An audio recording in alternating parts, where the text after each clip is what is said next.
รรมาตราอันมีหัวข้อชื่อว่าเฮ็ดก่อโกนอำดีตุกขีถึงนาลายเฮ็ดก่อโกนดีป่นขีถึงนิพพานฮอไว้เมื่อวันที่6เดือนออกตุเบอร์ปี2023ปีพุทธศาสนา25ปาก66ว่าที่วัดอนัตตาวิปัสสนากรรมฐานหนองเขียวเวียงตาขี้เหล็กเมืองไตปอดออกคง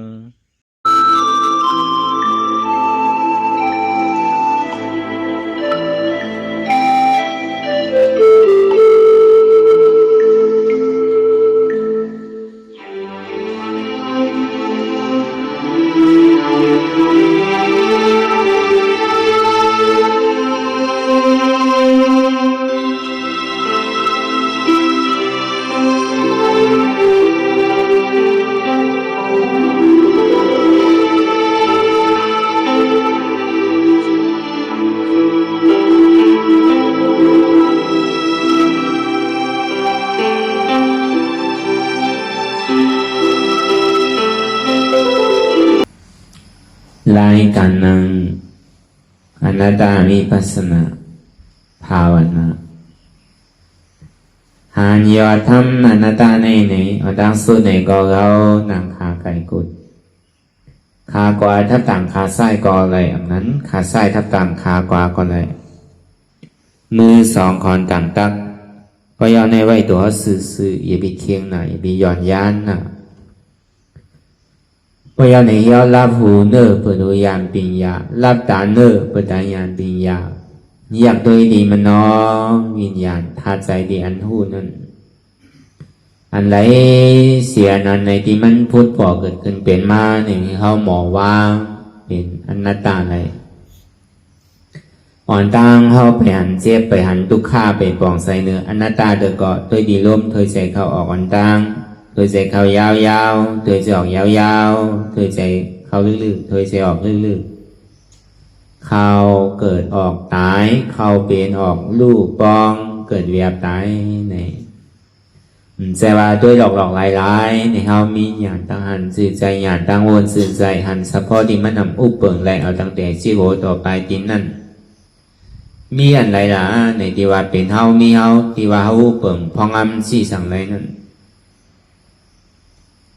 ตั้งแต่อันเฮาหูความมาต่อถึงมือเลี้ยวเกิดมันแหละมันเกิดไม่เอาหูว่าก่อยๆขึ้นก่อยๆอายุอาสังนั่นก่อยๆนำขึ้นมากูบ้านนำขึ้นมาอยู่กูวงนำขึ้นมากูเลินกูปีเฮียหับตับเลยพอเกิดก็หัวเท่าพอเท่าก็หัวเปลี่ยนพอเปลี่ยนไหนก็หัวตายแค่นั้นก็แล้วก็วันนั้นเลยมีไผในตาดีรอดตั้งตายเลยนั่นเดือเสพุทธาคัมปราเป็นเสาก็มรอดไรนั่นเก่าอัคราสวากะปีกขวาปีกซ้ายพระเป็นเสาเมื่อนังเสามกลันปีกซ้ายเจ้าสารีวุตลาดปีกขวาพระเป็นเสาในก็มรอดตั้งตายอย่างก้อยคำมันเปิงกันพระเป็นเสาเปิ้นตายเอาเปิ้นเกิดเอาใจยหันตาเปิ้นตายเอาเปิ้นเกิดเอาพระเสกาพุทธาในตายเอาก็มันเกิดอ่ะพระทองวันนิพพานห้องว่าอนุปฏิเสสนิพพานสาวปฏิเสสนิพพานมีสองเปิงสาวปฏิเสสนิพพานนั้นยังตึกมีขันธาอยู่เวลากิเลสสาหิงหาปากแน่ปล่อยแบบในห้องว่าสาวปฏิเสสนิพพานอนุปฏิเสสนิพพานนั้นขันธานั้นเผาแบบเอามีอ่ะคนเอาห้องมาตายนั่นนะตายแล้วก็หนูเผาไพ่แบบนั้นนะหนูพังเนี่ยหนูเผาเนี่ยในห้องอนุปฏิเสสนิพพานเนี่ยพอเป็นเจ้ายาหันตาอัคราสวากะมหาสวากะปกติสวากะทินาสวากะเขาปเจกาพุทธาพระเป็นเจ้านั่นปองว่าไล่ใจอ่ำตายเอานะก็ตายเอาดิ่มเกิดทั้งเวลาดิ่มรอดหนังเก่าตั้งตายก็ตั้งที่ได้ตายกูก็มีไผ่ป้วนอะไรตั้งตายนั้น เพื่อการปนตาวิเนี่ยสัตวะในพุทธศาสนาพุทธะวิเนี่ยสัตวะตั้งว่าตั้งเสียงนั่นไงพอตายเอาเกิดที่กันเกิดแล้วตายที่ก็ทุกข่าวที่สองบาแลการตานเท่าตีหาเส้นตั้งตาดีป้วนเกิดเท่าเป็นตายนั่นเข้าโลหาเตียนสั่งถูก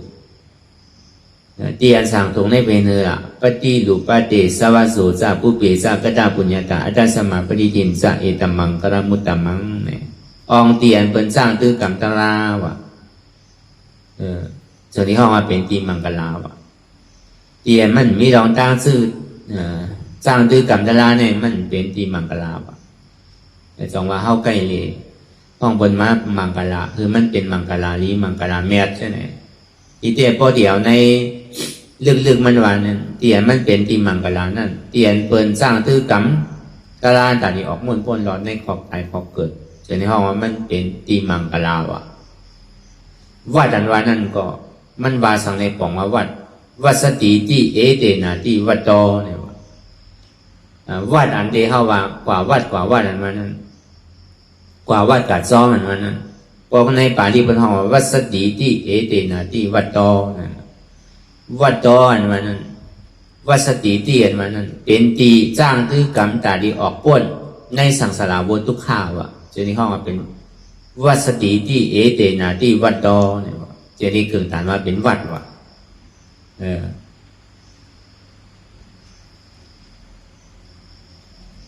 อย่าป้อมเป็นเสียเนี่ยมันจะว่าเป็นวัดว่ะวัดในก็มันก็หลวงมอทัดช้างตัวหนังเก่าวัดอันเท่ายามวาวเสียงนั้นอันผ้านั่นเราตั้งในบนท้องว่าผ้าเนี่ยนะผ้าภิกขุอ่ะผ้าสามเณรว่ะใช่ไหมผ้านั่นก็หนังนั้นหนังเก่าผ้าในนั้นเป็นตีตาดีจ้างตื้อกรรมออกป้นม่นหลอดในรองตั้งเกิดเท่าเป็นตายในเชิงที่ห้อเป็นผ้าพิฆาเวนี่ก็ว่าพิฆาเวก่อนหันเพไพ่เกิดแก่เจ็บตายนี่ว่าก็บอกว่าใครป้นรองตั้งเกิดเท่าเป็นตายในเชิงที่เขามาในศาสนาเป็นพิฆาเวพิฆุเลยสังนั่นก็เมื่อเขาเป็นเมฆขาวเลสังเป็นเจ้าฉางเลสังใช่ไหมมันมีกรรมวาวสังสาราวัฏฏทุกขาโตโมสนฐานะนิปานะสะใช่ไหมเนี่ยสังสาราวัฏฏทุกขาโตก็บอกว่าใครพ้นในสังสาราวัฏทุกขาเลยสองที่เข้ามาในศาสนาพุทธะคำปราเป็นเจ้าปุณตาดีจ้างตื้อกรรมแต่ได้ออกเมื่อพ้นรอดในขอบตายขอบเกิดในห้องว่าสังสาราวัฏฏทุกขาโตเนี่ยก็เบอร์ใครพ้นลองตั้งศาสนาวัฏทุกขาเลยส่วนที่เข้ามาในศาสนาเขาแค้นต่อเจ้าสาวเขาขับเอาสั่งการอีกขาตะเบเหตุกรรมในหน้าเปิ้นมีอยู่กรรมเจ้าสั่งอันเปิ้นย้อนเป็นเจ้าสั่งนั่นเอาอาปันก็ในปออาปันอย่างไรซ้ำย้อนทางน่ะย้อนตาดีขึ้นสั่งขึ้นสร้างปอย้อนแล้วในซ้ำขึ้นย้อนขว้างตาดีเข้าในศาสนาทั้งมีอยู่3 ตอนใน3 ตอนนั้นเนี่ยก็มันก็ว่ากับไปเลยสังสาราวัฏฏะทุกขาโตหมดสิ่งอ่ะสังสาราวัฏฏะในสังสาราวัฏตายว่าเกิดตายในสังสาราวัฏทุกขาลงในเนี่ยวัฏทุกขาขานใจลงในเนี่ยทุกขาตอนน่ะโมสนาถายานิปานะสัพปัจจยโหตุก็บอกว่าใครไรมากไรโผใครไรอันนำเกิดเท่าเป็นตายติ่มใครเกิดติ่มได้มาทุกขาขานใจในสังสารวัฏทุกขาทางไหนย่อมเบิ่นอันไหนครับมีรองตั้งคาดใจตาดีจ้างตื้อกรรมดังเลยปอดีออกเมื่อป้นไรเนาะในขอบตายเขาเกิดในปอถึงดีย้อนเป็นเจ้าสางเอาในเจ้าฉามว่าขึ้นมาอย่าบีข้านอย่าบีโอนคัดใจคำวันไหลคือได้อยู่จอมในปักเปิงในศาสนาพุทธคำพระเป็นเจ้าอย่าบีลงตัวอย่าบีลงอย่าบีลืมอย่าบีข้านอย่าบีโอนอย่าบีอ่อนบอกว่าที่ได้จอมปักเปิงในจ้างตื้อกรรมตลาจึงดีปัน บอกเก่าจี้สั่งสอนนี่ลองตั้งสร้างคือกรรมตะลานั่นน่ะปนตาเสียสุมากกว่ามันมีสิ่งนั้นไว้เปิงมันเด็ดป้อมใจเนี่ยมันลายรีบทแกรู้มันก็บทแกข้อไว้น่ะข้อนำนะให้สังคมขึ้นใหญ่พวกกับบทเนี่ยขึ้นสั่งขึ้นสร้างไอ้3 วัน7 วันเนี่ยมันดีแกข้อเนี่ยตั้มน้ำในก้นเอาเป็นสิ่งนั้นเกณฑ์น่ะเฮียงกลมดีเฮียงกลมอ่องมันเหตุการณ์ยังกลมขึ้นใหญ่กว่าที่แล้วก็เป็นอันพ่อนั้นใหม่บทเกข้อเกน้ำ1 โกตายเลยบทได้2 กลุ่มอ่องมาในบท3 โกกล้าขายดีกล้าขายดีกลุ่มกล้าขายดีเลยบทตั้มน้ำมันเป็นเส้นนั้นเกณฑ์จงว่าป้มโมเดือกอองตีสั่งถูกในก็บทอยู่ในพาเรืองเสดาในก็ป้อมเหตุการณ์ตะลาในก็มันใส่คืนชื่อว่าเป็นตุพระเป็นเสานั่นนะอันนี้ก็เข้าป้องนะเตียนมันสั่งถูกนี่นะปฏิรูสวัสเสจาปุเปจากตาปุญญาตาปฏิรูปฏิสวัสโสจาปุเปจากตาปุญญาตาอัตตสมาปฏิทินจะเอตมังกลมุตตามังเนี่ยเตียนมันสั่งถูกเนี่ยหาดีวัสติที่เอเตนาที่วัดดอเนี่ยเตียนเป็นจ้างตื้อกรรมตัดดีออกมวลปนหลอดในสังสารวัฏทุกข้าคานใจลงในอันนั้นห้องเป็นวัสติที่เอเตนาที่วัดดอเนี่ยเดี๋ยวนี้ว่าเป็นวัดเดวะป้อมเป็นนั้นเนี่ยมันใจวัดวะอันนี้เขาก็เอายาปีเขาวนทัดตัวอย่างนี้ก็ในไล่อองดีสั่งถูกแล้วในเขาสั่งดีไรไอ้ก้อนดีวะดีไรมีไอ้ก้อนดีวะอาเสวันนาจะปันลิตานันจะเสวันนาปูจาจะปูจานิยานังเอตมังกลมุตตามังอาเสวันนาจะวะอย่าเฮ็ดก่อก้นเมิกวะเลิกเฮ็ดก่อก้นหลีมีศีลธรรมวะอย่าพอเฮ็ดก่อก้นเมียวคือก็เป็นก้นเมียวนั่นนะเฮ็ดก่อก้นหลีเป็นก้นดีเฮ็ดก่อก้นเมิกเป็นก้นเมิกพอเฮ็ดก่อก้นอันนำลีเนี่ยอ่อนเท่าตุกขีต่อโซ่เมื่อเนื้อหลักเบิ่งแตงมันเนี่ยเมื่อหนังปานพุทธคำพระเป็นเจ้านั้นก็เบื่ออาจารย์ชาติตีเต้ได้พอดีเป็นขุนเมืองมันเฮ็ดเกิดก็มันป้อใจพร้อมก็ยอมปันให้เสียงอาจารย์ชาตินั้นมันทูมันซานซื่อหล่ะเนี่ยเมื่อมันติมาเตปฏิสันเทนั่นอาจารย์ชาตินั้น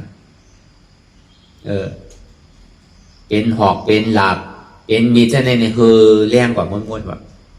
ในหอเลยสังในวันในเมืองเลยสังจะไหนเนี่ยกำปอเป็นนั้นยาวในมัวเป็นต่างเขามาตักเลยว่ามันเป็นสังเปทุสานบ่ดังไหนก็ในมัวเป็นต่างเขามาตักด้วยว่าอ๋อลูกเจ้าเขาอันดีมาเตปฏิสันเทได้มันดีเปปอว่ะมันดีเอาปอมันตายว่ะมันดีขึ้นมาแต่ดีคาปอตายว่ะแต่ดีมาหิมาวันเอาเมืองคืนเนี่ยว่ะเขาตอกไปต่างที่นั้นก็ตอกไปต่างที่นั้นยาวเนี่ยก็เป็นเมงก็หัวก็เป็นฟองก็พอเป็นนั้นเพราะว่าลูกเข้าหลีที่นั้นเนี่ยเข้าหลวเอาออกเข้าว่ะหลวเอาอยู่ว่าในตองเนี่ยปานเอาออกเอาลูกเนี่ยมันมีมาตั้งแต่เมื่อก่อนนอนตั้งเอาว่ะคุณเอาข้ามปีที่สาราเนี่ยไรเนี่ยว่ะอย่าไปเอาออกเนี่ยเป็นหือก็ยังเป็นลูกเก่าลูกเนี่ยว่ะมันใครเมื่อก็ดีปันก็อย่างเก่ามันดีเสียคือเสียข้าวยำเสียตั้งหยาไปยังเนี่ยป้องใครก็ดีปันก็อย่างเก่าเป็นลูกเขาลูกเนี่ยติกาเฮ็ดได้ยังอย่าไปเอาออกเทียบไว้ได้เนี่ยว่ะมันก็คืนกองการตัดที่เอาออกเสียๆวันนั้นก็เป็นนางซุ่มหลงนั่นเวลาออกเมื่อไรก็มาออกให้ปอกว่ามันก็ดีมีกาโมกะอาจารย์ชาตินั้นก็เป็นนั้นถึงดีใหญ่มากเนี่ยกับพึ่งเห็นหูตั้งหมอตั้งกัดตั้งแข็งก็ในเทวดานั่นมันช่ำแรงพิญญาณผู้ใจบรรลัยหนังเก่าผู้ใจบรรลัยวินเนื้ออากาศทางเขาผ่านฉางทางบรรลัยก็ในช่ำเป็นญาณสู่จอมพระราเป็นเจ้าน่ะมันก็ช่ำเคยเป็นพระราหนังเก่าแล้วก็เบอร์นั้นในไทยก็มป้องมันเอาก็ดีกว่าดีก็ดีว่าเอาคุณหัวข้ามปีมิสาราเนี่ยก็คุณเอาข้ามปีมิสาราเนี่ยทำเป็นตากาลงของพระเป็นเจ้าน่ะเป็นอริยาโสดาปันเนาะลูกเดี๋ยวมันดีกับป้องเนี่ยก็ดีกับสอโซนได้ก็คุณเอาข้ามได้ดิมพร้อมนั่งเขาก็เบอร์บนเป็นเจ้าอริยาแล้วพอดีกว่าที่เมือง สอชวนคุณออกคำเปอร์เซ็นต์ที่กุศลมังเนี่ยก็คุณออกคำเปอร์เซ็นต์ที่กุศลมังเนี่ยก็สร้างเป็นตะกาลงของพระราบินเสามันจะดีวนว่าอ๋ออาจารย์ราชาเนี่ยมันตึกหนุ่มตึกกำตึกข้าวตึกแห้งหมดก็เก่ากับสอกับส่วนกับบอกมันได้ชื่อก็มันดีเป็นขายเขาอ่ะเนี่ยก็เบอร์มันวนเช่นในผ่านสางวินกว่าเมื่อหลวงเงาปึ้งมันน่ะกับเปียพุ่งตะโคนเนี่ยอาจารย์ราชาก็ยุ่มนาวะยุ่มยำเกลีอะไรมันก็เปียผ่านสามกูเจอกูลองเลยเอามันหยุ่มเตี้ยวๆอ่ะเนี่ยเป็นฉาชมาหลงมันนะวะก็เป็นนั้นกว่าอยู่มาเนี่ยก็มันสอดซ้นอาจารย์ราชาที่ดีกัน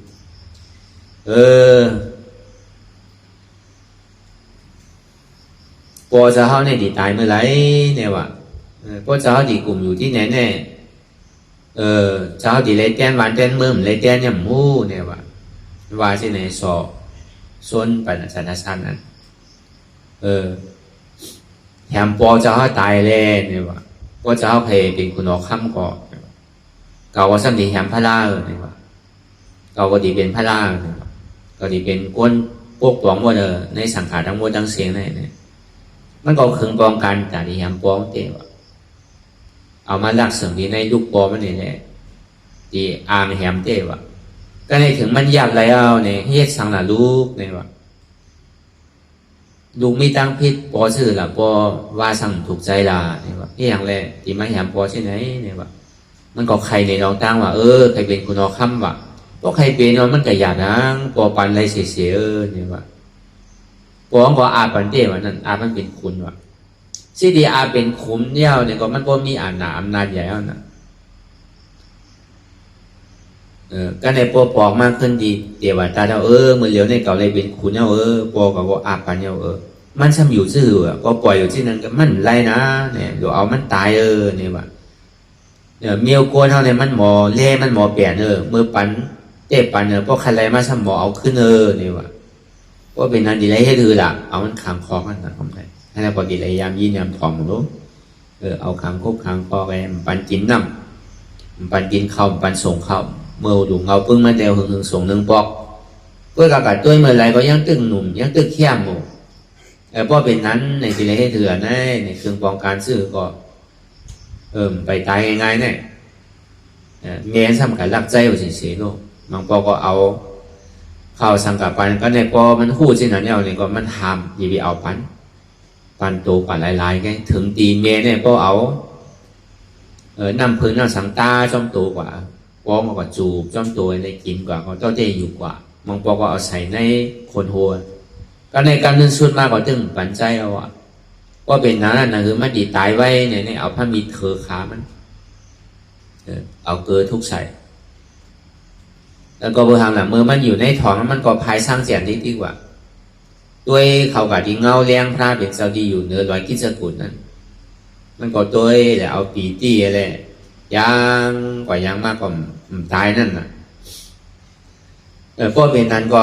พวกมันยางอะไรที่ไหนมันตายได้มันแค่มาเธอขามันแรงนะจงดีเธอขามันหรอครับนะเธอขามันเนี่ยเอาเกลือใส่ก็ได้เหมือนจังไปเอาน่ะว่าเป็นเช่นนั้นมากก็อยู่ไรมากก็นอนเพลแบบนั้นน่ะก็ตามเมื่อตั้งที่นอนเพลนั่นเนี่ยก็เบอร์ทางหนาแปดคนเราข้ามปีนที่สาราเนี่ยก็เบอร์สามซ้ำถูกอันลูกเลยเอามีดปาดคายเลยก็เลยเป็นเช่นนั้นเนี่ยเมื่อมันเป็นคนอค่ำเมื่อปานพระเป็นเจ้ากัสปะก็ในมันมีถาดต่อเหมือนว่าเป็นกุ้มถาดต่อพระเป็นเจ้ากัสปะไว้ดีเสียดีกองมูใช่ไหมก็นอนกันกับติ๊กขั้นติ๊กสั่งไงก็เวลาคุณอค่ำในมันถอดแคบมันก็ไปกว่าเลยแล้วก็เปว่าอาแปะตั้งพี่ดันถอดแคบตีนนั่นวะอยู่ไรเมืองมาเนี่ยพวกคนที่เขาวันเนี่ยที่เขาในเสียดีกองมูเนี่ยเขาหยุ่มย้ำกองมูเสียตะโกงนะน้องเนี่ยพวกเขาที่องที่ศาสนาเนี่ยไปถอดแคบมันในเมืองมันนะกูเลยเป็นมันคุณเอาข้ามปีนที่ศาลาวะเขาเลยถอดว่านั้นมันมีดีกว่าที่มากนะก็เปว่าอาแปะใจใส่แคบตีนอะไรไปอยู่ในวางซองในหิมหอมสามดีเศรษฐีธรรมทาเศรษฐีของราชเป็นเจ้ากัสปะอาแปดนั่นว่ะได้มาเถอขา ก็ในบ่เป็นสีนั้นมาเอาในก็วันนั้นนั่นจึงนี้มีกวนใจของนางจุมมันเนี่ยเย้าก็กวนนั้นได้ทองมาสองก่อเนี่ยเขาเป็นก่อมครึ่งกลางลานนั่นเขากวนนั้นกาดีครึ่งปองการไว้มันมีดูลานกำมังกะลาตั้งก่อนลองปอนอนเพเนี่ยไปลาดเด้อลาดลองว่าไวสาถึงเจ้าคุณเฮาค่ะเมื่อเหลียวเนี่ยลูกเจ้าเฮาเนี่ยเกิดมาเป็นคนยิงคนใจเป็นคนใจเนี่ยว่าโจมน่ะว่ะโจมบนตีบนตั้งน่ะว่ะยามโจมที่ไหนบอกว่าตั้งเปี่ยวตั้งมนอันว่าอะไรมีลูกนั้นก็ในสิ่งนี้คุกใส่ไรปอมาว่ะปอเขาลูกกับปล่อยป้าแน่เนี่ยว่ะปอเขามีที่ไรอยู่ในท้องกับปล่อยป้าแน่เนี่ยว่ะคุกใส่ไรกำในกำก่อนคาเจ้าคุณเฮาเนี่ยว่าเนี่ยทำมีรองสังเนี่ยว่าเมื่อเหลียวเนี่ยปอจะเฮาเนี่ยนอนเพลแบบวันเหมือนในเอาเนี่ยว่าเอามันใจดีว่ะว่าหาเมมันแต่ถามลองเมมันว่ามือคาลูกเกิดออกมานั่นจ่องปอในหักมันนั่งขาหักลูกคาที่ไหนอยู่ห้าเนี่ยว่ะอาลูหักว่าหักลูกใจเก่าเนี่ยว่ะปอมือหักมือต่างเฮือนว่านั่นมือตึกเจ็บมือเจ็บเป็นน้องนำหมดนั้นมันจังน้อยว่าตึงขึ้นก็เลยเอาโซ่ไปเลยโอมไว้เฉยๆว่าก็โอมไว้ในจากนี้นอนว่าแต่ตาชามือตึกเป็นลูกอ่อนนั่นก็ในมันจะมีหนองโดมันเลยโอมไว้ในโซ่ไปเลยโหมันตื่นในเพราะอะไรอื่นล่วงต้องกว่าปอเมื่อในหักเมื่อแต่นั่นเนอะปออันเมื่อเฮ็ดให้เมื่อนี่มีปอกเนี่ยมันจะติดกึดพิษว่ากันไหนอันเลยก็ข้าวยามนั้นเดี๋ยวว่าตาก็ซ้ำพิษยาผ้าเป็นเจ้าเพียเป็นเจ้าคำเปลี่ยนตีไว้ว่าอาจารย์ศาสตร์เนี่ยมันหู้พิษเดียวเลยมันกิงมาหินที่ใส่ผ่าดินพระเป็นเจ้าเขาน่ะก็ที่ใส่ว่ามันดีกับกันต่อพระเป็นเจ้าว่ะพระเป็นเจ้าว่ามันตั้นถึงเก่ามันตั้นหันเก่ามันตั้นกันต่อเก่าเนี่ยก็เป็นนั้นก็เอาตะเปมันเหวียกไม้ก็เอาขาเหยียบลงกว่าแผ่นดินแล้วก็แผ่นดินเนี่ยเยื่นแล้วนะอื่นเอาเตวตาลงกว่าเวลามันสัมพันธ์พิษวนพิษอะไรซ้ำขึ้นใครมากันดอพระเป็นเจ้าจะดีอยู่ย้ำเอาก็บอกว่ามันไหลสมาธิก็บอกว่าพุทโธนั่นนะคุกใส่ไรกลุ่มเกจูของพระเป็นเจ้าอะไรไหลสมาธิกว่าพระเป็นเจ้าคือเอาพระยตนาตรายตนาสังขายตนาแร่เนี่ยมันก็ห้าเบาเยาวกระตกมหาวิจิถึงมาเลี้ยวเนี่ยแล้วก็เบอร์สังหลักก็ดีใครลองเทวดาก็เบอร์เทวดานั่นเป็นอย่างสู่พระเป็นเจ้ากูพระวาจาปันสังขายาหันเขาบอกว่าให้อย่างละพระเป็นเจ้าเนี่ยเป็นอย่างสู่พระเป็นเจ้าก็หู้สิดีเพราะมันเขามามันดิมายาพระเป็นเจ้าก็หู้ให้อย่างทำเอาของเขาไม่อย่างก็เบอร์เก่าหักมันนั่นก็จะดีเอาของเขามาว่ะพระเป็นเจ้าที่อย่างในวันนั้นน่ะเนี่ยก็หักอย่าหู้หลาตาเนื้อก็หักเทวดาเนี่ยเหมือนหนังหักอย่าหู้หลาเนี่ยว่าสังว่าก็เอาเข้ามาในศาสนาเขามาเป็นสังขารเลยมายุ่มยำเอาพระตราสังขารเย้าในซึ่งเทวดานั่นมันจะได้ตกนาลายในหนึ่งเสียนกำพาว่ะมันถึงก็คือเสียนกำพาเนี่ยพระเป็นเจ้าป้องมาเป็นหมื่นสู่เสียนตาของทบเตอก็เพราะว่ากู้สวนดีมันได้มากเข้ามาในศาสนาเดเทวดาเนี่ยมันทำพิษมากกว่านั้นปานาที่ปาตามยำเอาคาสัตยำเอาตัวมันตายมาเก่าอดีนาตาน้ำจังมันรักเปิ้นว่ะกาเมสุมิชาจารามันจังไก่ยาเก้าเงี้ยไผ่ว่ะมูสาวาตาสุรามิได้ยาใช่ไหมมันพิษว่ะศีลศีลานี่มีอยู่เทวดานั้นด้วยการไม่เป็นอย่างสุจมพระเป็นเจ้าก็เบอร์นั้นกู้โสเตียนไรมาเขาในศาสนาพระเป็นเจ้าวนคุกใส่ไรพุทโธอันนั้นก็เบอร์กู้โสอันดีมันได้คุกใส่ไรพระเป็นเจ้าเนี่ยในมหากาพย์อันที่เขาอยู่พ้องย่ำเดียวเนี่ยมันดีเลยตัวขันนั่นแค่ว่าในการเกพระเป็นเจ้าศาสนาพระเป็นเจ้าโคตมาในศาสนาพระเป็นเจ้าอริยเมตไตรเนี่ยมันเจ้าเต้ดีเลยขามในกำพาไว้ได้แค่ว่าก็ถึงศาสนาพระเป็นเจ้าอริยเมตไตรสุดเสียงกว่าเย้าเนี่ยก็ปัจเจกพุทธะหมื่นสู่แสนป้าเอาและมาเป็นปัจเจกพุทธะเนี่ยก็ไหว้เสียนั่นกำพาจำดีแต่ก็ว่าเทวดาได้จะดีขึ้นมากว่าก็ขึ้นมาแล้วก็มาสร้างประดับมีในสองอสังไขยไปแสงกำพาในเตรียมมาว่าเทวดา ก็สั่งมันเต๋มาเนี่ยก็มันดีมาเป็นปัจเจกพุทธาสูงหนึ่งว่ะพระเป็นเจ้าเนี่ยเป็นแล้วมันก็ซ้ำยามสุดต้องเป็นพระเป็นเจ้าหนังเก่าสั่งว่ามันพิเตอร์พระเป็นเจ้าเนี่ยก็มันจะได้เป็นพระเป็นเจ้าหนึ่งสูเทวตานั่นสองว่าพวกเราเนี่ยก็ดีเมื่อก่อคือพอตกถึงคนมอนั่นน่ะก็ดีเมื่อก่อเมื่อพองในดีโก้พอดีให้ก็คือให้เต้ๆให้ก็คือพอในวันในเมืองคือพออ่องคนห้องว่าให้ถึงพอพอตกถึงคนมอนั่นน่ะคนห้องว่าก็คือดีเนี่ยคือพอถึงนี่ป่านนั้นวันนั่นน่ะพอดีเฮ็ดดีเนี่ยคือพอถึงนี่ป่านว่าพอดีเฮ็ดเมืองเนี่ยคือพอตกถึงมอคนอะไรบนว่ามันจะดีออกมาให้สังก็เฮ็ดกึ่งกลางฮัดพองกูพองแน่มันคึกกว่านั้นดีแห้งก็เฮ็ดเจ๊ๆว่ามันจะดีออกมาเดี๋ยวพอเฮ็ดกว่าในแห้งห้องเปี้ยเนี่ยก็ว่าทางอันแล้วก็การเปี้ยก็เขาอย่ามีถอยหลังนั่นน่ะอันนี้เขาว่าก้าวไกลโดยลองเกว่าตาก็เบื่ออาชาตสัตว์ก็หู้สิหนาเท่าในโกมาน่ะครับเนี่ยโกพระเป็นเจ้าอาลูเก่าก็เอาปอกก็ตายเนี่ยเก่าก็ดีตกนั่นไล่สิไหนเนี่ยใจเนี่ยอยู่ดีเดี่ยวมนเสื้ออีกว่ะโจมอีกว่ะอาลูเก่าก็เอาปอกก็ตายเนี่ยก็เป็นนั้นเนี่ยสิ่งที่ห้องเอาสีว่ากล้าไม่เนี่ยมือเหลียวเนี่ยเก่าใครกับไว้สาพระเป็นเจ้าก็เบอร์เก่ายุ่มกล้ามเต๋วตาเลยมันย้อนมันขอทางมากก็ส่งปันมันในแลนแลตียาเก่าพระเป็นเจ้าเนี่ยเก่าก็โกบาบครับเนี่ยสีว่ากล้าในซ้ำจะดีโจนมันเมื่อไว้สาพระเป็นเจ้าก็จะดีพอตรายก็สังว่าอาชาตชาติเนี่ยมันได้เอาปอมันตายเนี่ยมันดีเป็นอริยะก็ดีเป็นยาหันตานั่นก็ว่าอาชาตชาตินั้น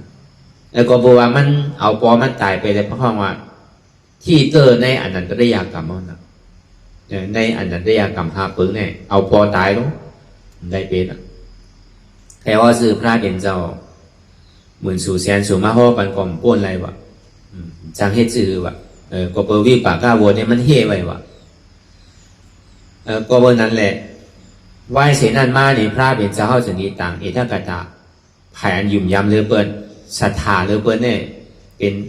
คุณเอาข้ามันศรัทธาชาตินั่นว่าศรัทธาพระเป็นเจ้าเรือเปิ้นนั่นไหวเสนันมาเนี่ยก็มันก็ยุ่มยำพระเป็นเจ้าไอ้แหละศรัทธาพระเป็นเจ้าเมียศรัทธาชาติเนี่ยเลยมาเฮ็ดกองมูเอาทาต่อพระเป็นเจ้าเขาเตี่ยมเป็นแจกกัน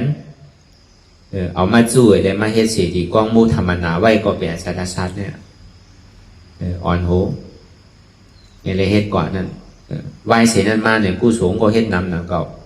ในปฐมสังแกนาธรรมเนี่ยก็มันก็เป็นก็อ่อนโหก็ไผ่กวนเฮินเว้ยกามันมาพิษดีว่ามันเฮ็ดก็กวนดีนั่นน่ะเฮ็ดก็อาจารย์ชาติได้สอชวนมันเนี่ยต่อถึงก็พิษกว่าเนี่ยเอาขึ้นแล้วน่ะ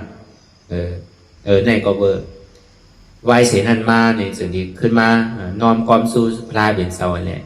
ตัวเด็กแค่นิดนึงว่ะก็เบอร์ว่าไหวเสนันมาเนี่ยก็มันสำเร็จเฮ็ดกลุ่มเกจูต่อศาสนาไปนำต่ออาจารย์ชาตินั้นอันนี้เขาวางกับกายเลยลองการเฮ็ดก็ก้นเมือกก็เป็นก้นเมือกอาเสวันนาจ้าปันลิตานันจ้าอาเสวันนาจ้าอย่าเฮ็ดก็ก้นเมือกปันลิตานันจ้าเสวันนาเลือกเฮ็ดก็ก้นหนีอันนี้ศีลมีธรรมเนี่ยอันนี้วาสนาเหมือนกันเนี่ยนะอันเฮ็ดก็ก้นหนีด้วยซ้ำเหมือนทางหลักเหมือนอุปาทิสาเลกอริตาอันนี้เขาก็ยามพอมากรรมเวกาเขาได้อัดไว้ก็เนี่ยสำคัญดีสื่อพอขึ้นเนี่ยเหมือนหนังกอริตาเนี่ยอุปาทิสานะเขาอ่อนกันกะด้วยปล่อยหนักขาดว่ะซึ่งดวงดองตัดเป้เขาไอ้มีอยู่4-5 ปากกว่าตัวปล่อยตัวลามเปิ้นเปี่ยวเปิ้นมวลเปิ้นห้องเพ่งห้องความกาเพิ่นพรนั่นกาปล่อยหนักขาดนั่นเหมือนหนังอันพอเมืองเฮาก็บ่ต้องปล่อยปีใหม่นั่นกาปล่อยปีใหม่ใต้นั่นกะพอเป็นใต้เนี่ยว่าเปิ้นก็อ่อนเหมือนกันตัวปีใหม่ใต้นั่นน่ะใจงามนางงามเขี่ยกันพรกาห้องเพ่งห้องความใช่ไหมกะเลือกใจงามนางงามใช่ไหมกันเพื่อนให้เปี่ยวมวลเสื้อยุ่มโคหุ้นกันวะ อุปาทิสาเนี่ยกอลิตาเนี่ยอุปาทิสาเนี่ยอารมณ์เป็นเปี่ยวเพราะแต่เนี่ยเก่าเนี่ยพวกเปี่ยวสีลาเนี่ยว่ะพวกเหมือนหนังอยู่หน้าไล่ว่ะอารมณ์อย่างในเป็นที่ไหนแล้วเนี่ยพอมาวนท่าสางด้วยเนี่ยมันเหมือนหนังมายากลมันเหมือนหนังแมกเล่ไม่รู้มันเหมือนหนังภาพตาไม่รู้เนี่ยว่ะเป็นเปี่ยโจเก็บโจข้าวไม่รู้เนี่ยว่ะช่างดีตายกันก็ก่อนน่ะเนี่ยว่ะทั้ง40-50 ปีมาเนี่ยดีเท่าดีตายโมดูมันดีดูดีตัวดีอะไรล่ะเนี่ยเปี่ยวสีเนี่ยมันจะดีทานได้กองว่ะกอลิต้าเนี่ยว่ะที่เก่าเป็นที่นั้นที่ไหนจงเมื่อเป็นเมืองเก่าเนี่ยข้าก็เป็นที่ไหนแซ่โอ้ที่ไหนเนี่ยเฮาตีกลุ่มกามาเปี่ยวในอายงกามาโกงแต่มันดีมีพรดีสังในต้าเฮากะหันกะหาตะลาเนี่ยเดียนมันเกิดเท่าเวียนตายเนี่ยมันดี5เนี่ยว่ะเขาอ่อนกันเมื่อหาผู้โกรธผู้กลุ่มเนี่ยเตียนมอสั่งสอนอ่อนเฮากับป่นลองตั้งเกิดเท่าเวียนตายเนี่ยแค่มือเนี่ยเนี่ยดีเลยตายรู้ได้ดีเลยเท่าเนี่ยมือเหลียวเฮาหนุ่มกว่าทางอินมาเฮาดีเท่าก็เท่ามาทางอินมาเฮาดีตาย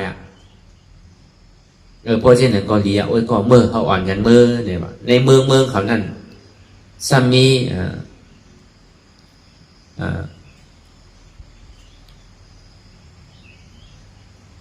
สันใจยาเนี่ยว่ะมันก็เป็นคู่สอน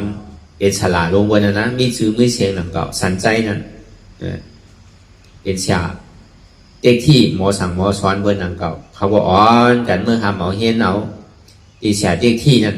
เฮียนเอาบอกเขาเจนวันก่อนไล่มวดว่าตั้งหูตั้งหมอมันนั่นเขาจะนิทานมาเสียสันใจอ่ะ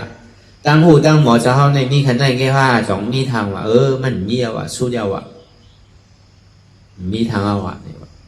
พอเป็นเสียที่นั่นพอสู่หูมวยเราแต่ก็วันน้ำมาเนี่ยก็ดีคือสู่อ่อนหัวเนี่ยว่าตอนนี้ดีเลือกเนี่ยว่าคือสู่เป็นก่อนสั่งสอนเมื่อเนี่ยเอาไว้ก่อนเนี่ยเสียเขาเนี่ยว่าอันตรายดีขาเขาใครหาเนี่ยมันใจเนี่ยขาเขาดีเมื่อหาด้วยทางก่อนมันยังตึงมีทางเนี่ยมันยังตึงตีเกิดตีเท่าดีตายรู้เนี่ยว่าอันที่เจ้าสอนเท่าไหร่เนี่ยว่าเขาก็มีกันที่เสียจานเนื่องกันว่าอุปาทิสาในกอลิตานั่น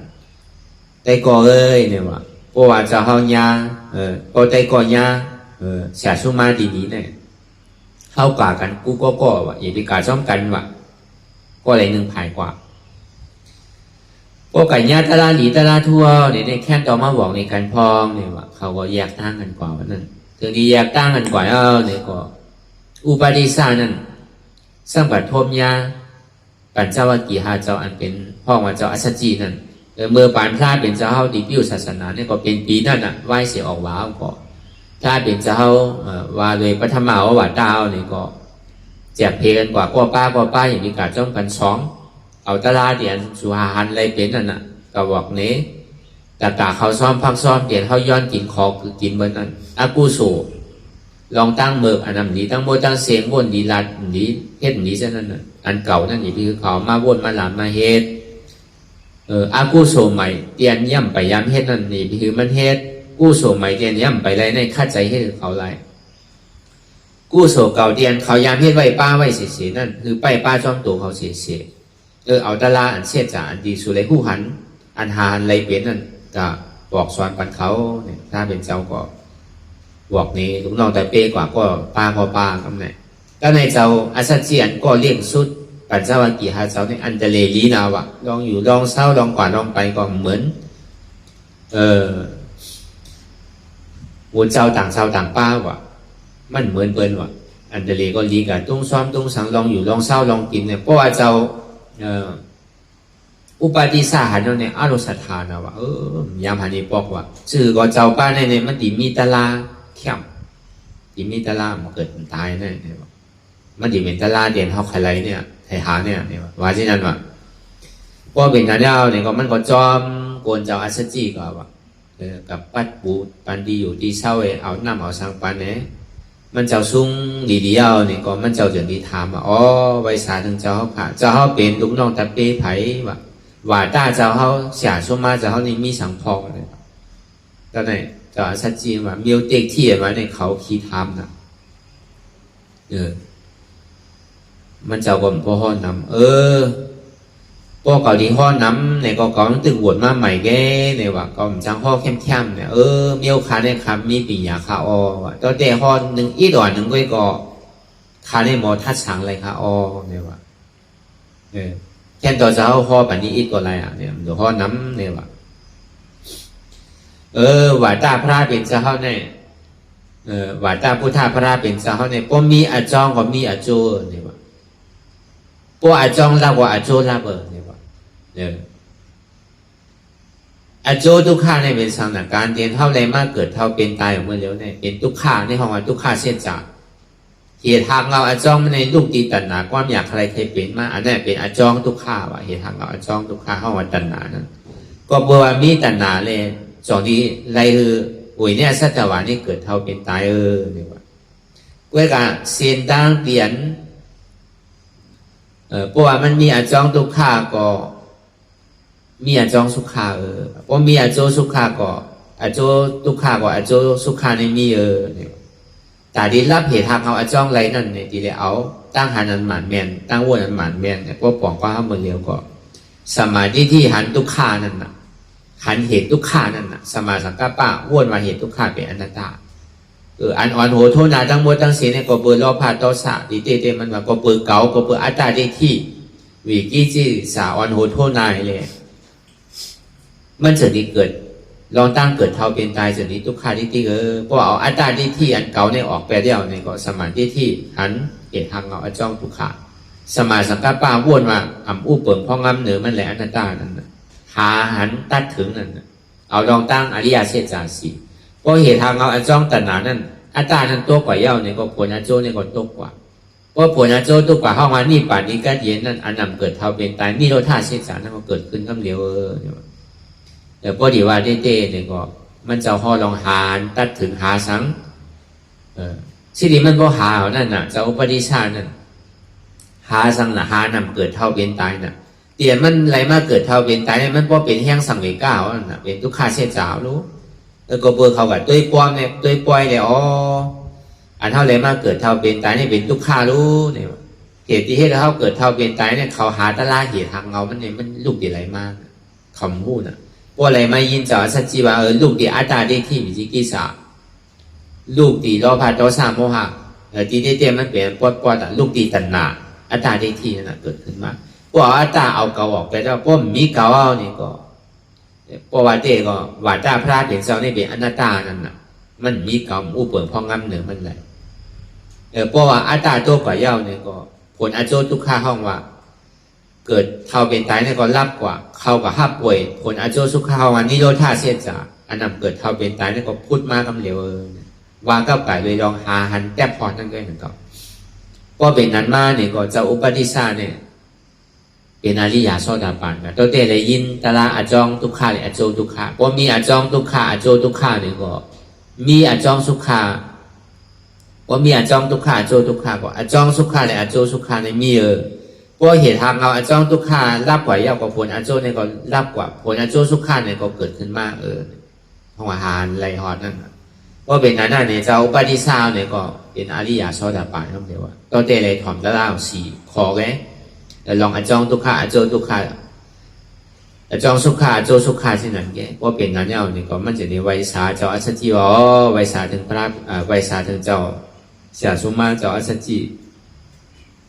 เมื่อเดี๋ยวเนี่ยขามีได้ก่อไว้ว่าตึงหลุงนองตาเป้เนี่ยว่าขาที่เมื่ออ่อนคอเลยพระเป็นเจ้ามีไว้ดีไรเนี่ยก็เจ้าอัศจิก็บอกว่ามีเมื่อเดี๋ยวเนี่ยมีไว้ดีจำดีเข้ากับเมืองยาสะโจที่คุณเอาคำบินพิสารานั่นเขาก็พูดเอาเช่นนั้นก็มันก็สำคัญกว่าหาได้ก่อมันติดเขามีกติเสียจานเนื้อกันนั่นน่ะก็เลยหันตะล่าก็มาบอกกันหน้านี่นั่นน่ะก็เป็นนั้นก่อยเนี่ยก็ลีตาเนี่ยพอหันอุปาทิสามาเนี่ยมันมาตอนหลังตัวอย่างเงี้ยว่านะมันเหมือนเขาได้ก่อเขาเนี่ยอุปาทิสาเนี่ยกูปอกเนี่ยมันเป็นไหนเนี่ยว่ามาปอกในอินเตอร์เลมันก็ลิ้มนามันก็ยุ่มลีมันเปิงไหนชื่อว่ามันดีไรตะลาลีเนี่ยว่ามันก็ลามแล้วนั่นหันได้กอมอย่างมันเพราะว่ามันทบกันยาวเนี่ยก็เป็นฮือลาได้ก็เนี่ย เมื่อเดี๋ยวเนี่ยเก่าไรตะลามาเอาเมื่อเนี่ยว่ะเข้าหลกหาเสียสุมาเดียวอ่ะก็ไรตะลาเมื่อไรตะลาอย่างพอบอกในเก่าอันตั้งวันแน่เนี่ยว่ะมันก็ซ้ำขึ้นเอาอันเมื่อเจ้านั่นน่ะบอกในใต้กอมันกอริตานั่นก็ในปกอริตาในถอมเนี่ยเนี่ยก็เป็นซ้อดาบานกันเหมือนกันว่ะพอเป็นนั้นเนี่ยเขาเป็นอริยซ้อดาบานทั้งสองกอรู้ว่าเป็นนั้นเขาก็เมื่อห้องตะปีเขาเมื่อบอกกล่าวถึงเสียสุมาเขาสันใจยานะเจ้าเข้าขาเจ้าสันใจขาเมื่อเร็วเนี่ยพระเป็นเจ้าวันนั้น อันตาดีออนเวเนี่ยสัตวาเนี่ยป้วนลองตั้งเกิดเท่าเป็นตายเนี่ยมาเอาพูดมาเอาเมื่อเร็วเนี่ยมีไว้ดีที่นั่นที่ไหนมีไว้ดีเมืองวัดวีรุบุญที่คนเอาข้ามปิ่มที่ศาลาอะไรอยู่เพราะว่าวัดไม่สร้างคำนั่นมีดีนั่นน่ะที่เมืองยาสโจนั่นมีไว้ดีนั่นน่ะก็บนนั้นเนี่ยเขาเนี่ยขึ้นมาห้องซาเขาเนี่ยว่าเขาเมื่อจำกันเนี่ยว่าเขาเมื่อถอดตะลาเขาเมื่อเห็นหลวงน้องตะเปจื้อห้องว่าเจ้าก็ทำมาลาเป็นเจ้าก็ทำมาห้องเอาสลาเขาอ่ะแล้วก็เบอร์ผู้ในวาสลาเขาเนี่ยตั้งสอนตั้งสั่งเนี่ยมันใจเป็นตะลาแต่ดีออกก้นอะไรน่ะมันถึงตีถึงตั้งอะไรนั่นน่ะแล้วก็เบอร์นั้นเขาก็ซ้ำอีลูเสียเขาเลยที่ห้องเมื่อไว้หนังเขาเสียเขาซ้ำหมาหน้าใหญ่ว่ะเป็นสลาบนโลกหมาหน้าใหญ่นั่นน่ะลุงน้องเขาอุปาทิสากอริดาเนี่ยว่ะมันใจเมียวเปิ้นไปว่ะเมียวว่ะ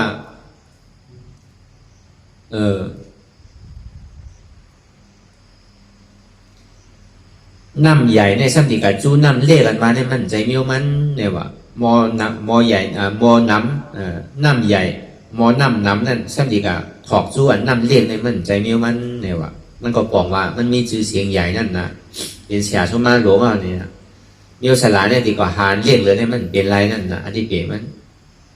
ว่าเช่นนั้นว่ะซ้ำเพิ่นถามเขาว่าอุปาทิสากอริตาว่ะในโลกาหลงทั้งหมดทั้งเสียในก้นเงือเนี่ยหนามาก้นยัดเนี่ยหนามาเนี่ยว่าก้นเงือกำลังว่าน้ำเนี่ยว่าจะเฮาเนี่ยว่าก้นยัดเนี่ยมันเกี่ยนะมันหายามนะก้นมีปียาเนี่ยก้นอันนั้นมีปียาก้นเงือหนกนาตือตันเนี่ยน้ำนาคาเนี่ยว่าเพราะเป็นนั้นก็ดีเย้าเนี่ยว่าก้นอันยัดอันเชี่ยวเนี่ยมันดีกว่าหาเจ้าก้นธรรมะเว้ยเนี่ยว่าก้นอันเงืออันหวดเนี่ยมันดีมาหาเขาเว้ยเนี่ยว่าที่คือเก่ากว่าหาได้มันกึ่งตานมันเนี่ยว่าเช่นนั้นว่าที่เจ้าปฏิสากริตาเขาจะเฮาว่าเช่นนั้นเนี่ยว่าพวกข่าวเขาเมื่อในลูกน้องอันมาจำข่าวเขาหกปักนั่นที่มือจำโมเดเนี่ยมือของมือดอกเนี่ยว่าเช่นนั้น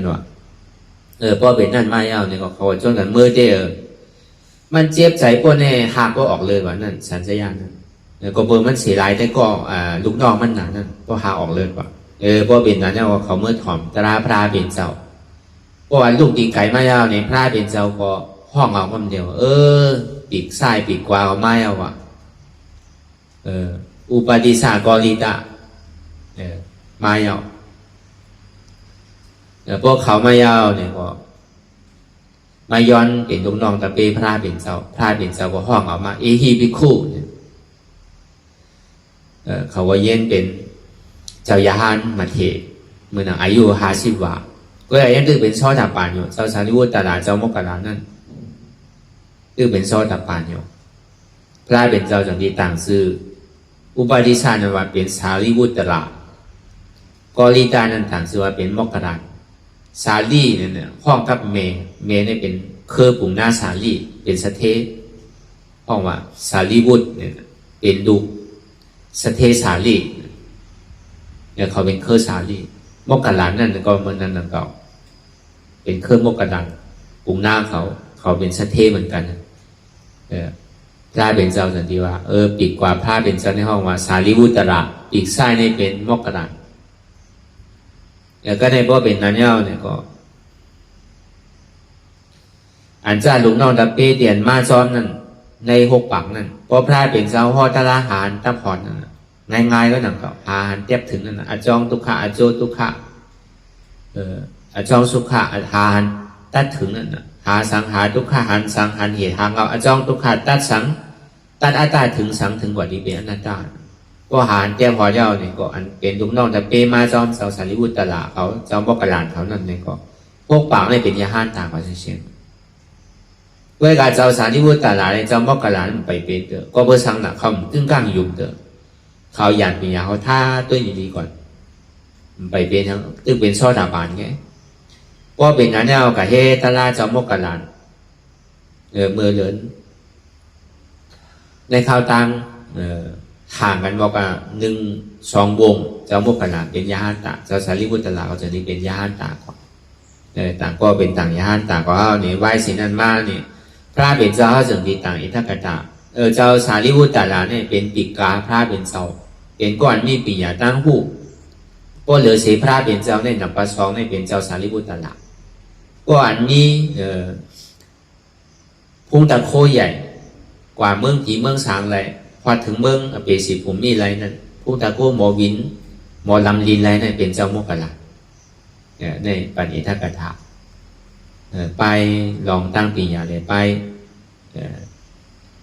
อภิญญาก็เมื่อนั้นเนี่ย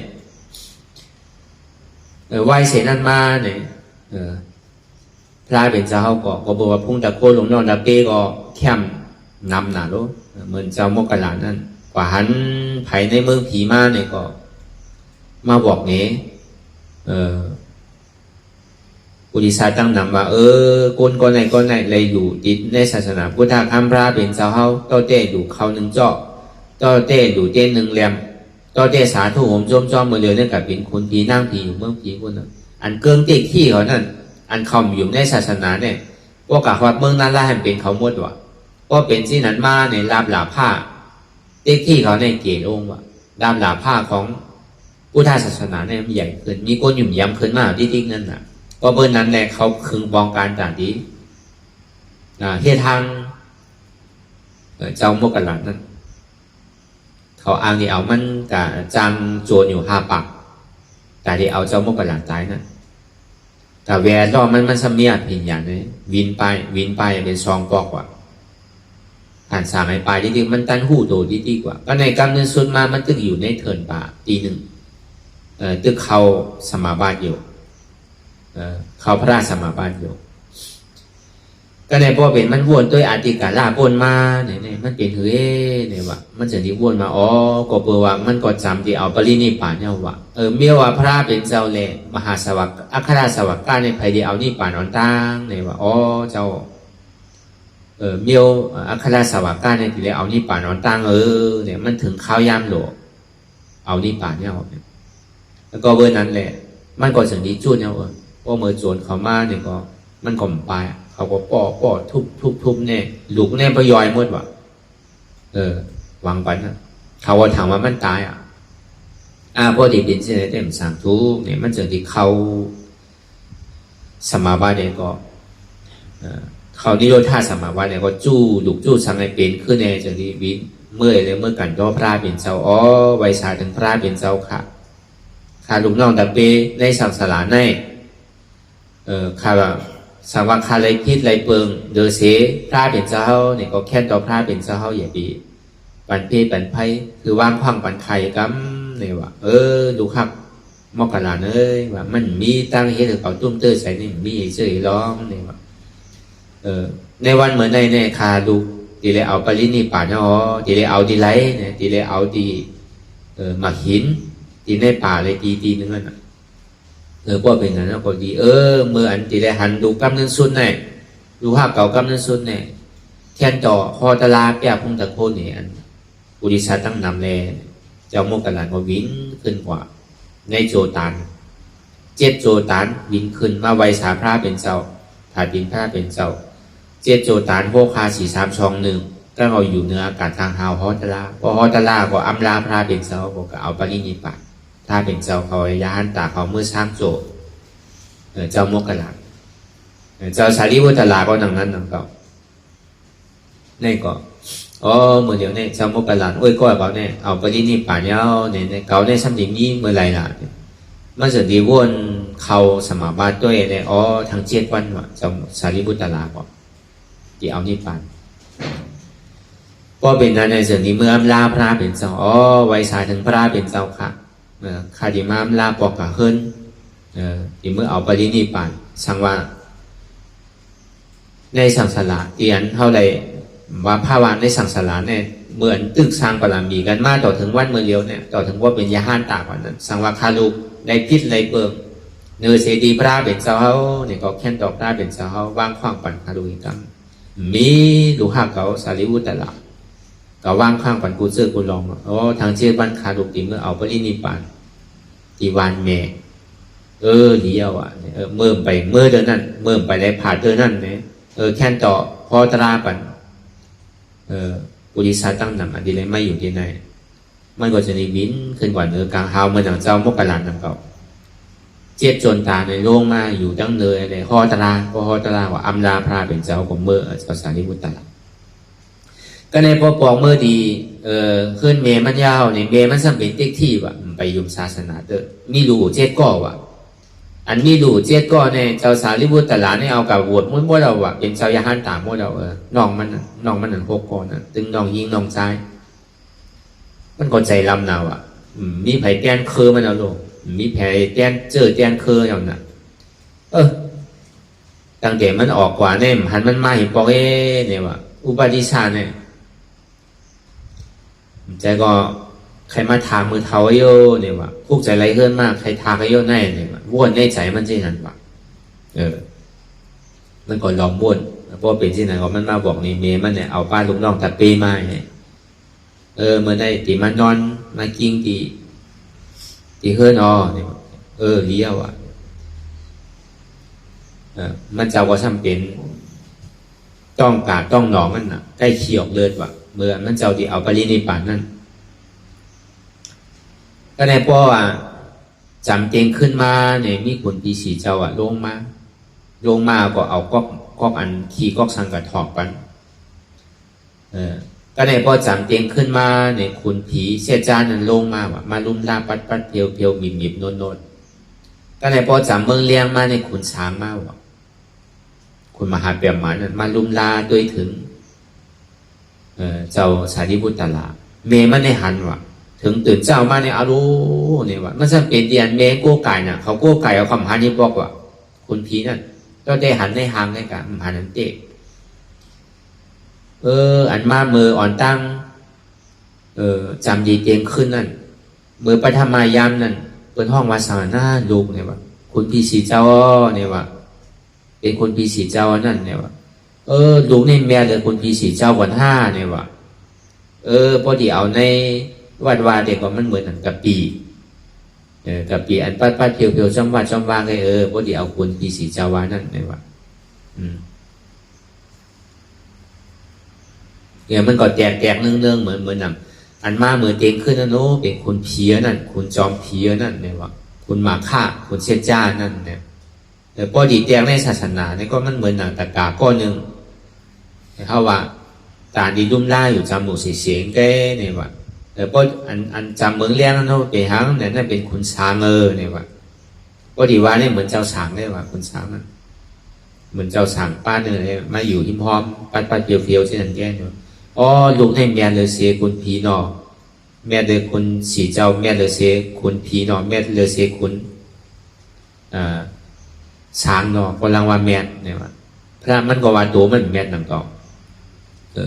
ตลาพระเป็นเจ้าในแค่แม่เลยตั้งหมดตั้งเสียงเนี่ยว่าเนี่ยตั้งแต่นั้นมาเลยเจ้าสารีบุตรตัดหลานนั่นจะมีใครปื้นพระเป็นเจ้าเท่านั้นนะตั้งแต่เป็นลูกคนนอข้ามเลยออกทอดออกเถื่อนในคราวตั้ง6 ปีย่อม2 เหรียญใครลองปื้นพระเป็นเจ้าในลูกตีเจ้าสารีบุตรตลาดมาเพราะว่าใครปื้นพระเป็นเจ้าเนี่ยเอาเมมันในโต๊ะเป็นซอดาบานกว่าว่ะดีเต้มันใครมาช็อตเมก็อย่างก่อนเพราะว่าโต๊ะเป็นซอดาบานก็หยุ่มย้ำพระราตราสังขารน่ะมันหยุ่มย้ำเนี่ยมันย่ำแมนโตย่ำแมนขึ้นพระอย่าบินว่าแมนขึ้นพระได้ย่ำไปแมนขึ้นลูกมันเตือนน่ะอันไหนเจ้าสารีบุตรตลาดเข้าขึ้นปอกกับช็อตเอาเมมันเจ้าเลยเป็นอริยซอดาบานกว่านอกมันเจ้าโฮกก้อนเนี่ยก็เป็นเจ้ายาห้านตามหมดอ่ะอย่าเหมือนหนังเจ้าโมกันหลานเนี่ยก็เบอร์สังเลยได้ถูกโจรป้อล่ะเนี่ยเมื่อจะล้างป้นมานั่น อยู่จอมปอจอมเมย์ถอมกำว่ากำไงนะวะก็ในปอเมย์ฮัมหลีดูมันวะมันมีก็มีกูฮัมใครเตะนะเฮ้ยนั่นน่ะมันมาเตะเลยลูกเมย์จะหาบันมันวะเจออะไรก็การเลยเตะวะก็ในปอหึงเป็นหึงไม่เอาเนี่ยเมย์มันเนี่ยซ้ำจังปอจังเมย์วะอยู่ปอเมย์ฮัมตาบอดมานั่นน่ะปอตาบอดแล้วก็จังแล้วนะครับเนี่ยคือสอชนกูเจอกูลองว่ะบ่มือมันอยู่นั่นเอาเข้าเอาสังเอาเวอจอมจอมเพิ่นตัวหลอกปอสูเมสูเนี่ยเฮ็ดดีเฮ็ดสังปันนั้นได้ก็ปอสูอยู่ได้เป็นเมี่ยวปอเฮาอยู่เป็นเมี่ยวปอเป็นที่ไหนเนี่ยสุดีเลือกเข้าเลือกปอเลือกเมียเนี่ยว่าปอสุดีเลือกเข้าเนี่ยก็เอาปอเมสูเมื่อตายเนี่ยเมื่อแหบตายแบบปอดีเลือกปอเมเนี่ยก็เฮาดีปลายสูเนี่ยก็ซ้ำในฮักเมว่ากับในฮัมอยู่กันก่อนอยู่กันมาซ้ำฮักเอาว่ะจังเฮ็ดชื่อว่าเอาปอเมมันเนี่ยก็กว่าเลยกว่าในเถินได้ป่าเอาขี่ลอกไว้เลยกับป้อวะเนี่ยเอาควันป้อไม่ป้อดิป้อตายนั่นกันก็ในปอเมมันซ้ำตาบอดหันสังรู้เดี๋ยวนี้ห้องว่าดูเก่าเอ้ยเนี่ยว่ะไปเลยเนี่ยว่ะเมื่อเหลียวในโจรเนี่ยมาโจรเท่าเนี่ยว่ะโจรเนี่ยมาโจรเท่าปอเมได้เท่าเย้าในตายก็เติ้งมันหรอเนี่ยว่ะเพื่อการลูกเขาเนี่ยยังตึกหนุ่มอยู่ว่าเอาตัวรอดเลยปอเนี่ยตายแล้วก็เย้าไว้เนี่ยปอเมเนี่ยว่ะว่าไอ้ยินกำปอเมที่ไหนเนี่ยมันข้อขมนะว่ารู้ปอเมเขาได้หักเขาปอตันได้ตันเดินเนี่ยเขายังเฮ็ดไรแน่เนี่ยว่ามันก็ขึ้นแหมแปรเลยว่าปอเมน่ะมันก็ซ้ำขึ้นเฮ็ดเตียงมันนั่งเรียนมาหาปอเมขึ้นเมื่อเดี๋ยวนี้โจรเนี่ยไปเอาครับปอเมเอาเนี่ยว่าปอเมื่อเฮิรนขึ้นขาเนี่ยว่าเป็นเช่นนั้นนะในฮาวาปืนลองเจ้ามกกันนันอติกาดาป้นมาเนี่ยก็เบอร์ว่าได้ถูกโจรหาปากนั่นพ่อต่อถึงพ่อตายก็เปิดอาแปดตั้งพิษเลยพ่อเมย์ไว้อ่านเดี๋ยวเอาปอเมย์ตายนั่นน่ะย่ำขำเลยลูกก็ยังติเลยหับอาแปดเดียนในเฮ็ดไว้อยู่ก็เบอร์นั้นแหละในวันเมื่อไหร่เนี่ยก็เข้าไรห่อกับการด้วยลองอองเตียนสั่งถูกพอเห็นก่อก้นเมือกมันดีเป็นก้นเมือกพอเห็นก่อก้นดีอ่อนเฮาก้นลองตั้งขีพอเห็นก่อก้นเมือกอ่อนเฮาตกถึงก้นนาไล่นั่นน่ะมันมาที่ไหนแต่สองว่าอองเตียนมันสั่งถูกมันเป็นตีวัสดีที่เตนาที่วัดดอเตียนคนสร้างตื้อกำตะลาเนี่ยอันนั้นเป็นตีมังกรามมีแก้วมีเงินมีคำมีเสียงเป็นมังกรามใช่เตียนมันหาตั้งออกก้นมนร้อนนั่นเป็นตีมังกรามอันเท่าไรเฮ็ดก่อก้นดีอันว่านั่นปันธิตานันจะหรือเท่าไรเฮ็ดก่อก้นดีมีศีลมีธรรมมีวาสนาเหมือนกันตอนการเฮ็ดจ้างตื้อกำตะลาเนี่ยวันนาทาปลายมาเนี่ยก็เข้าดีได้ป้วนลองตั้งขีป้วนลองตั้งทุกข่ายอย่างขุดคันใจพอเฮ็ดก่อก้นเมืองเนี่ยก็ดีอ่อนเท่าตกตั้งใจก็เบอร์นั้นแหละอันนี้ก็เป็นเปิงในวัตถุพระเป็นเจ้าเฮาเมื่อศาสนาพระเป็นเจ้ายังตึงมีอยู่เจ้าเนี่ยมันก็มีศาสนาศักดิ์สิทธิ์ไว้จังว่าคนเฮาเนี่ยมันก็ว่าตีเตมันใช่น่ะมันก็มันมีน่ะเข้ามาในศาสนาก็ใครเกข้อเกน้ำกำลีจมลีได้เข้ามาใจก็ปูตายพิษเจ้าพิษขุนเนี่ยมันก็จังมีหลายเจอหลายร้องนั่นน่ะแต่ก็การเฮาต้องไว้ว่าการเรียนเข้ามาในศาสนาพุทธคำพระเป็นเจ้าในหนึ่งเข้าดูหาเตียนสั่งถูกปกติมันสั่งถูกนี่มันเป็นมังกรมันใครแค้มคือก็ปกติมันสั่งถูกนี่ก็มันเป็นมังกรก็ในพอเขามาเฮ็ดก่อโกนเนี่ยเพราะมันซ้ำอ่อนมามังตีมังเผามังปอกในห้ามอ่อนห้องเบิกทางก่อนทางนี้มีศีลมีธรรมห้ามมีทางเขาก็ใกล้หูใกล้หันใกล้จ้างตื้อกรรมมากกว่าดีหันนำแต่ว่าการเข้ามาในศาสนามันกับการเลยลองนุ่งผ้าห่มผ้าไว้มันอย่างเทวดาโน้ยังตรงหน้าไล่นุ่งผ้าเหลืองนั่นมันใจว่าเย้าเทวดาพอเขามาเปลี่ยนสีเปลี่ยนผ้าเหลืองอะไรแหละมันดิ่มเฮ็ดเขาตายได้มันวานอะไรมันดิ่มเฮ็ดเขาเฮ็ดเมืองได้มันวานอะไรตอนอย่างเทวดายังเมืองของโน้ตอนอย่างอยู่ในภาสังขารอย่างห้านก็มันยังป้วนนาลายเนาะอันนี้มันมีดีใจมันกับการเลยลองโอ้ยก็เฮาพอโอ้ยก็เฮาหลีก็เฮาหลีโอ้ยก็เฮาเมือก็เฮาเมืออันนี้เป็นข้อลำลองเพราะอัตตาน้ำในก็เปอนัตตาเพราะอนัตตาน้ำในก็เปอัตตาเพราะก้นเมืองน้ำในก็เปก้นหลีเพราะ ก็ก้นดีนำในก็เป้ก้นมืออะไรนำก็อันนั้นเป้สองว่าการเรียนเฮาดีเลิกในเฮามีลองตั้งมันอยู่ตีไรมันถูกมานั่นมาแม่นั่นแม่เรียสังสองมาเนี่ยในเฮาสำดีเลิกเฮ็ดก็ก้นเมียวหืออันนี้มันมีติดตัวเฮาใจเฮาหันหนุนอ่ะผู้ว่ามันเปี่ยวโจเก็บโจข้าวไงเปี่ยวในรอการเนี่ยพอไว้เสียพอมาตุกคารู้เหมือนเขามีเงินเหตุการณ์ของเฮ้อมอยๆน่ะกระโจนติดแรงเงินมาเป็นพันเป็นหมื่นอะไรเขาว่าเหตุการณ์เป็นอันเฮ้ออันหยาบอันมอยเหตุใจเวลา3 วัน7 วันต่อปูนต่อพี่ละเมก่อมาอุดยกมาหินนักซะเนี่ยหา7 วันไหนเงินมา1,000 2 3 พันไก่แอวกลางคืนยาวบ่ดอกน่ะกินเราเมายาเมื่อพุ่งมันนั่งเงาเหมือนไก่เงาน่ะสำหรับเหตุการณ์คือไหนที่ไหนมันดินมีรองตั้งเปี่ยวเงินกอเซียมมันเปี่ยวโจแก้บโจข้าวไงเงินกอเซียมเฮ้อทำอันเฮ็ดทำเฮ็ดเตเฮ็ดนาถึงที่กระจายเหมือนเอานำมันมาหินวุ้ยต้องนำเลยนะมีพรดีซ้ำแต่สองอาการอันที่เฮาเหตุการณ์ตะล่างเหตุการณ์นี้เนี่ยอย่าไปวนว่ามันเป็นการบังคับอย่าไปวนมันเป็นกบเบอร์เฮาน่ะกบเบอร์เฮามีตัวมีใส่เฮาไว้หนังเก่าพอเขาเห็นก็ก้นนี้เนี่ยก็ว่าขึ้นมาเนี่ยก็เขาตีก้นตั้งขี้เลือดไหมเมื่อว่าเห็ดรองตั้งหลีเนี่ยมันก่อนเลือดร้อนไผ่อ่ะมันกับไม่กับห้อนไผ่เป็นก็โหมจมเฮาเป็นก็จงตักเฮาเป็นก็ใครไวใครสาเป็นก็โหมจมแต่ดีดูดีต้านเท่านี้มันเข้มเกินอ่ะเพราะเขากับเหตุการณ์เป็นด้วยหรอกบางทีบางตั้งเป็นยังเร่งน้ำก่อนอ่ะเขาก็เป็นยังเร่งไอ้พี่ว่าเร่งน้ำอ่ะเขาอยู่ในหอกับเขาไว้น้ำเขาอยู่ในเสื้อเพราะเหมือนเมืองไทยเนี่ยเหมือนเมืองเปิดเต้ๆเนี่ยเป็นเรื่องของนำว่าเข้าในซื่อกับห้างกล้วยเป็นเรื่องเนี่ยพอเขาเหตุการณ์ตลาดเนี่ยอันเป็นอะไรมาดูมาต้านเนี่ยก็เป็นก็หูจมเป็นไวสาปูนตาตัวเขาก็ดีปูนตาอันเป็นมาดูมาต้านเนี่ยก็เป็นหูจมเป็นไรเซ่ไรเน่ไรท่าไรป้องแต่พอแต่เหตุการณ์เนี่ยมันใจที่นั่นพอเหตุปันเป็นดีก็ซุ่มเขาเก่าแกซุ่มนับพักเก่าแกซุ่มเงินเก่าแกซุ่มโคของเก่าแกเนี่ยเขาหันหนูดูว่ากับเหตุการณ์เปิ้ลเนี่ยพอเห็นเหมือนใส่เป็นมาเนี่ยก็มาปอกเต่าพิรามิดน้ำย่ำมันเฮ็ดยาวน่ะเวลามันทำไรเอาน่ะข้าวยามมันพิรามิดเสียงเอากันดักถอกตั้งในตั้งนานเนี่ยพวกบนฐานเนี่ยพวกมาปลูกมาในยากำหลาพวกกับเหตุการณ์เปิ้ลเนี่ยที่อย่างในสูตรถอกแปดสุ่มตัวดีๆมันเป็นเงินเป็นค่ำเนี่ยเป็นที่นั่นเต้พอกับเฮ็ดจอมวานจอมข่งวันนั้นพอเฮ็ดจอมวัดจอมว่าเลยเปิ่นว่าสังก็การมันว่าสังเสต้าเนี่ยก็อย่าไปเฮ็ดที่อาจารย์เขามันเป็นโควัดโคว่ามันเป็นโคบนดูบนต้านพอเขาเฮ็ดเหมือนอกเหมือนใจเขาเฮ็ดแปดคว้างๆเนี่ยมันจะเป็นอากูโสบุญตาเขาอันเขาหักนั่นก็เป็นหักนั่นเขาเพราะเป็นของเขาซ้ำเป็นเดียวหนึ่งอีกหนึ่งก่อมใครแปดน่ะเพราะเป็นของเปิ้ลเนี่ยเฮ็ดซื้อก็เฮ็ดอยู่ติ๊กเนี่ยใจเปิ้ลใจเฮาเนี่ยม้วนมันเหมือนกันเบี้ยวันเฮาเลยซื้อมาโดยหวานโดยแห้งเฮาเนี่ยเฮาก็เสียรายน่ะก็เพราะวันนาทาไปมาเพราะเฮาเป็นคนออกเงินมาก็ว้วนสอนเปิ้ลสอนเฮาพองอีพีสอนเฮ็ดปุ่นพอในป่วนว่าวันไหนวันนั้นแกเมื่อนั้นเก่าเฮ็ดอย่างเฮ็ดเหลือเฮ็ดล้นเฮ็ดเหลือมันเหมือนอกเหมือนใจมามันซุ่มโคซุ่มของโลเปิ้นก็ดีท่าดีหลาดีป้องพวกใกล้เฮ็ดที่แนวดีๆเนี่ยก็เปิ้นดินจ้างเข้าทางอากาศที่ไรก็เปิ้นดินเคยเข้าเฮ็ดเอา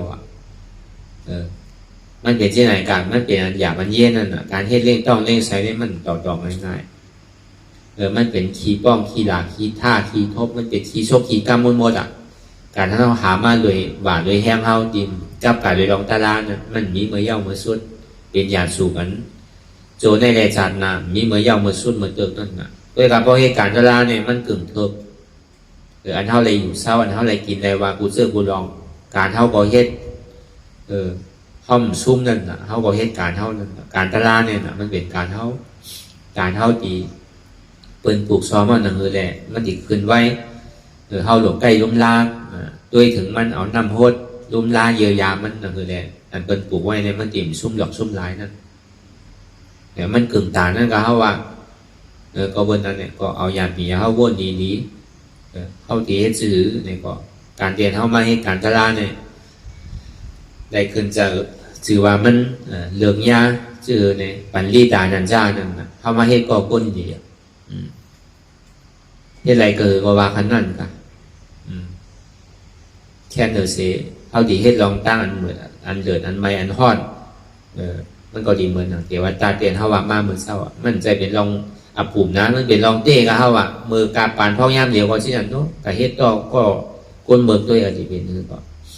บ่เฮ็ดก็ก้นดีมันกัดเย็นนั่นน่ะมันมีเพมีภัยน่ะก็บ่ห่างล่ะมันพึกทิ้งใจทิ้งศพทิ้งโตโลก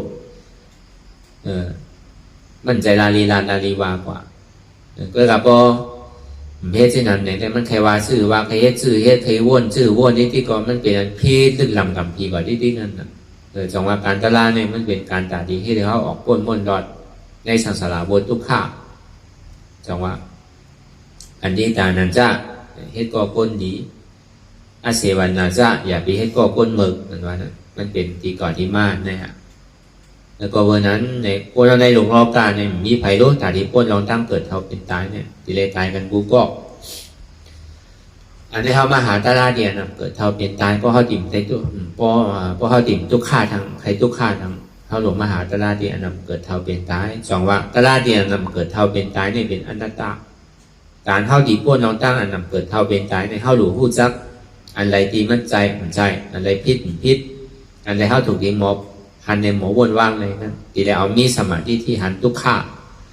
สมาสังกัปปะวนมาทุกข้าเป็นอนัตตาผู้หันป่องแจงเลี้ยงใจดีๆว่าตัวเขาในมั่นใจของเขาใจเขาในมั่นใจของเขาอันเปี่ยวมวยอันเสื่อในความมั่นใจของเขาเนี่ยมันเป็นอนัตตาหันอยู่ผู้อยู่ย่อมภาพว่างเป็นอนัตตาหันเจ็บผู้เจ็บภาพเจ็บว่างเจ็บเป็นอนัตตาหันทุกข้าหูทุกข้าหับทุกข้าว่างทุกข้าเป็นอนัตตาทำมีหันว่าอ่ำใจโหเก่าอ่ำใจขาเก่าอ่ำใจมือเก่าอ่ำใจโตเก่าอ่ำใจใจเก่าอ่ำใจเจ็บเก่ามันเป็นอนัตตาเนี่ยก็วนยาวๆข้าวยามหึงอย่าไปว่าไพ่อย่าไปว่าเทิงเตียนเท่าหันเท่าวนหันนั่นถึงเพ่งเพ่งกันวนต่อถึงเจ็บนั่นโปสุดวนต่อถึงทุกข้าโปสุดตัดต่อถึงอัตตาโปตกพุทธขาดกว่าอะไรที่มันพุทธปอเกิดขึ้นเปลี่ยนมานั่น